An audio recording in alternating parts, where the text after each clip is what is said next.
Previously on the Nerdy Ronin Network. Oh yeah, baby!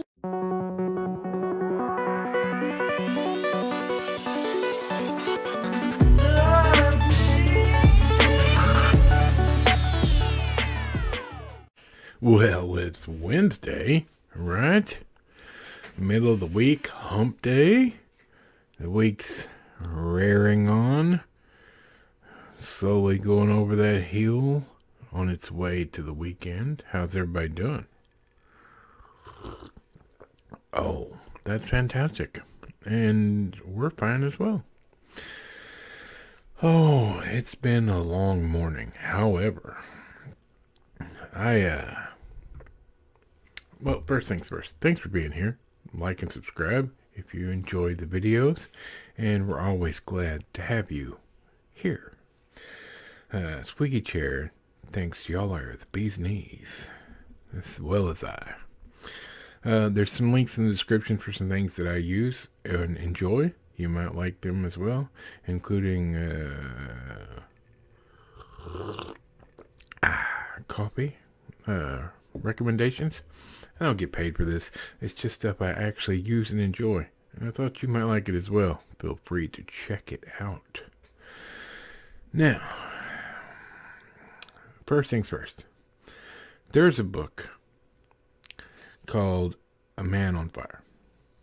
Or, yeah, I believe it's A Man on Fire. It's either A Man on Fire or Man on Fire. I didn't pull it up to look at it. My apologies.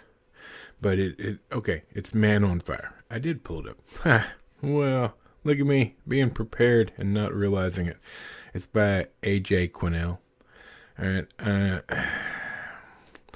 have to admit, I have not read said novel. It's on my list of things to to read, of which there are so many. Now, the author was born in 1940 and died in 2005 at the age of 65. A.J. Quinnell. So, at some point, I'm going to read the book, and when I do, I will come back and do another video about how close what I'm going to talk about today represented the book, the original work, because I love the story that we're going to talk about. But first things first, one you've never seen.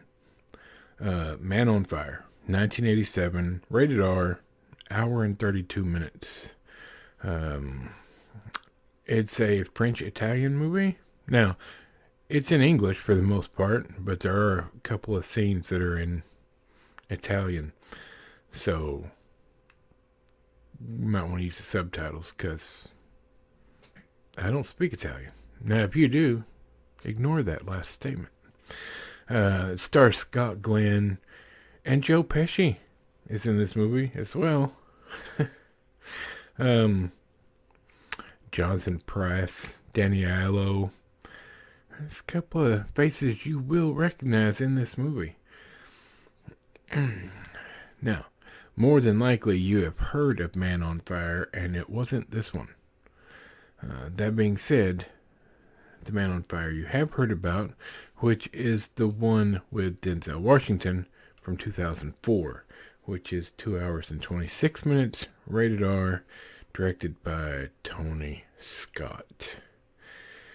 Now, unfortunately, Tony Scott is no longer with us, but he is one heck of a director, and it shows in pretty much everything he ever directed. This as well is based on A.J. Quinnell's novel, starring Denzel Washington and Christopher Walken and Dakota Fanning. Now, love Christopher Walken. He can do not much wrong. But we're going to talk about the first one first, because it's only fair. So the two stories are the same, except the original takes place in Italy, and the remake, or retelling, takes place in Mexico. So evidently both places have an issue or a problem with kidnappings of well-to-do people. Now, I am a huge fan of the Denzel Washington one. And so I chased down the original and rented it and watched it, and I'm so disappointed. I'm not gonna lie. Like, it's not a horrible movie, but it feels like it was made in the 70s. It's very discombobulated. I don't know if it's just that it wasn't edited well, but there's a lot that just seems disconnected. Look, Scott Glenn's a great actor, and he does a great job, but the synopsis is a former CIA agent, John Creasy, is hired as a bodyguard for a girl in Italy who becomes the daughter he never had. When she's abducted, his fiery rage is unleashed, and despite being badly wounded, embarks on a bloody revenge spree. That absolutely does not happen. In fact, in almost every fight that he has in this movie, he gets hurt worse than everybody else. Spoiler alert. He survives at the end. Another spoiler alert. In the remake, he does not. Now, I know that of the Creasy novels, which there is a set of them, there's 5 of them, and Man on Fire is the first one. So therefore, I'm assuming Tony Scott changed that for a reason, and I personally feel like it worked. It worked much better in the reboot. So if you want to see how the original story was told, like when it was originally made into a movie, and fun fact, originally Tony Scott was going to direct the first one, the original movie, but the Hollywood people were like, you don't necessarily have enough experience back in the mid-80s, so they went a different direction. Big mistake. Or maybe not. Maybe, numerous years later, when he did get to do the story his way, maybe it was all his experiences making his other movies that made it so good. But onto the reboot, or remake, or whatever you want to call it, the retelling. I'm assuming it's just Tony Scott's. He finally had enough power and prestige that he could say, look, I want to do the movie I was going to do originally. And they let him. Thank goodness. It is delightful. It's fantastic. Visually stunning. It's the entirely same story. More complex. Well put together.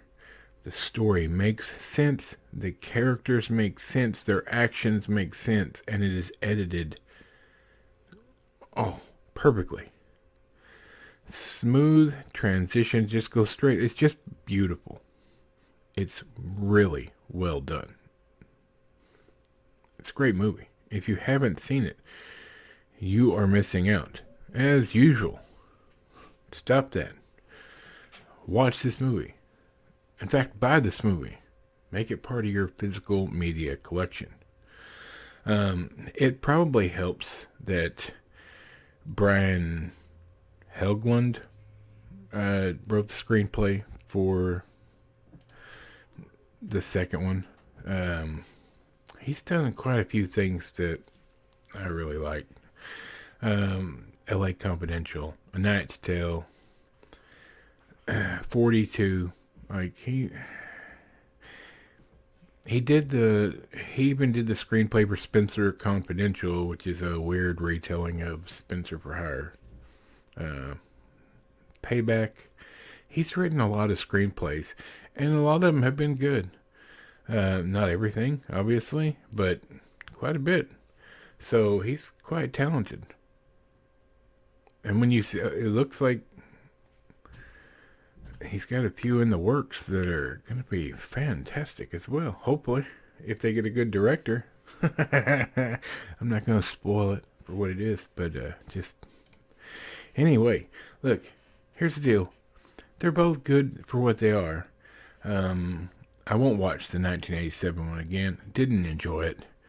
But it was what it was, and I got to see what the first movie looked like. regardless of whether it was good or not. I don't suggest that one. But if you haven't seen Man on Fire, oh man, you're missing out. I can't tell you this enough. It's fantastic. Michael the Microphone, Squeaky Chair, and I thought it was 9 out of 10. Fantastic. I would almost give it a 10 out of 10. It's beautifully shot.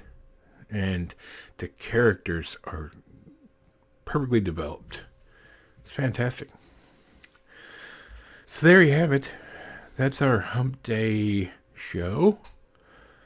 And I'm looking forward to seeing you again on Friday. And I hope you all are having a great week and have a great rest of your week. So, from Michael the Microphone, Squeaky Chair, and this big fat nerd, we'll see you on Friday.